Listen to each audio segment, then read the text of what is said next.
Big TV భక్తి సమాచారం WhatsApp ఛానల్లో జాయిన్ అవ్వండి. అన్ని విశేషాలు ఎప్పటికప్పుడు తెలుసుకోండి. సక్సెస్ కాని వాళ్ళు పుస్తకంలో 10 పాయింట్లు చదివితే సక్సెస్ అయిపోతామని అనుకుంటారు. సక్సెస్ అంటే ఏమిటి? దానికి ఏమేం అవసరం? ఎవరి ప్రభావం లేకుండా కేవలం మీరే ఏకాంతంగా ఉండి మీ సమర్థత పెంచుకుంటే మిగతా వాళ్ళు మిమ్మల్ని సక్సెస్ అంటారు.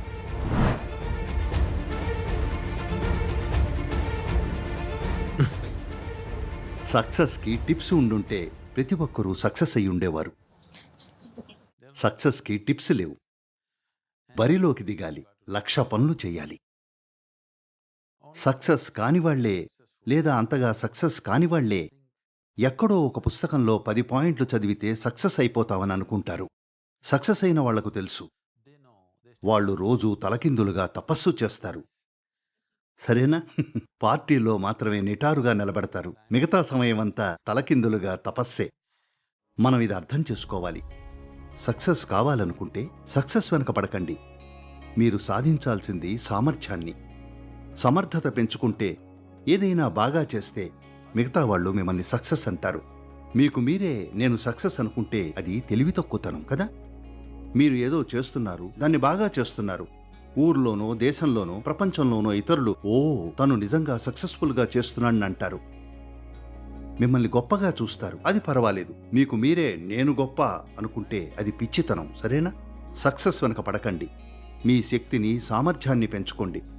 మీరు చేయగలిగినంత బాగా చేయండి.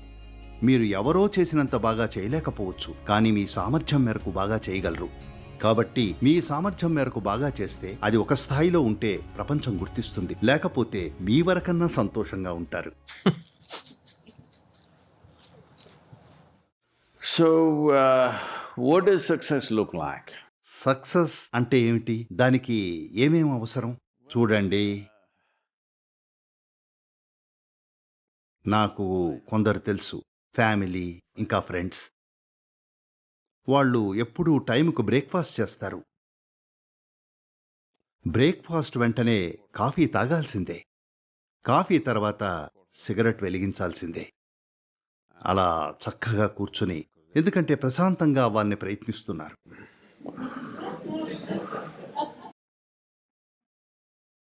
ఆ తర్వాత ఉద్యోగానికి వెళతారు. సరిగ్గా లంచ్ టైంకి ఇంటికొస్తారు. భోజనం చేసి 1-2 గంటలు నిద్రపోతారు. సాయంత్రం ఒక టీ, ఆపై సిగరెట్, మళ్ళీ ఉద్యోగానికి వెళతారు. రాత్రి 8-8:30కి డిన్నర్కి మళ్ళీ ఇంటికొస్తారు. ఆపై బహుశా ఇతర విషయాలు, తాగడం, ఇది అది, వాళ్ళకిష్టమైనవి. కానీ నిజంగా సక్సెస్ అయిన వాళ్ళు, అది సంగీతం, క్రీడలు, కళలు, వ్యాపారం, ఆధ్యాత్మిక ప్రక్రియ ఏదైనా కానివ్వండి, వాళ్లకు ఎప్పుడు తిన్నారో, ఎప్పుడు నిద్రపోయారో, ఎప్పుడు మధ్యాహ్నం విశ్రాంతి తీసుకున్నారో తెలీదు. నా జీవితంలో అలాంటిది చూడనే లేదు.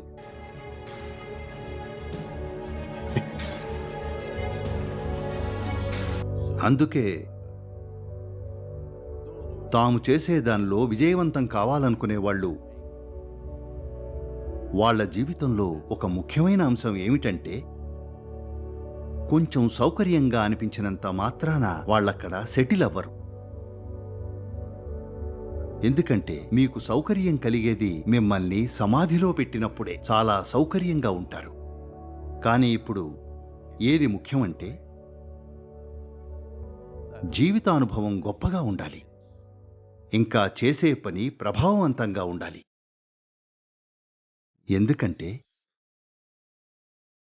మీకు అపరిమితమైన ఆయుష్ ఇచ్చి ఉంటే మీరు అవన్నీ చెయ్యొచ్చు, తప్పేమీ లేదు. నేను వాటిని వ్యతిరేకించడం లేదు.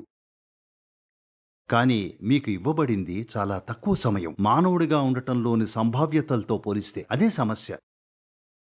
మీలో ప్రతి ఒక్కరికి మీ జీవితం విలువైంది, అవునా? అది అమూల్యమైన జీవితం.